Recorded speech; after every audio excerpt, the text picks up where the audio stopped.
माननीय रवि लामिछानेलाई झन्डै 90 दिन विभिन्न जिल्ला डुलाउँदै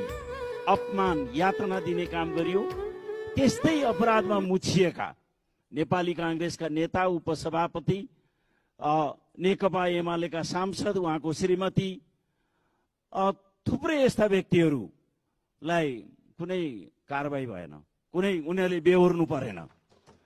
र यति मात्र होइन, यहाँसम्म भयो लुम्बिनी प्रदेशका माननीय सांसद, कोशी प्रदेशका माननीय मन्त्री, नेपाली कांग्रेसकै कोही सांसद बाँसबारी छाला जुत्ता कारखाना हडप नसक्ने र कांग्रेस परिवारकै कोही छोरीले बाल मन्दिरको जग्गा टेन्डर भाडामा दिने सिलसिलामा बिना टेन्डर कुनै त्यस्ता व्यापारिक संस्थाहरूलाई सुम्पिने, यस्ता अनेकौं खालका अपराधपूर्ण कामहरू भए र यतिसम्म भयो यी सबैलाई मुद्दा नचल्ने बन्यो र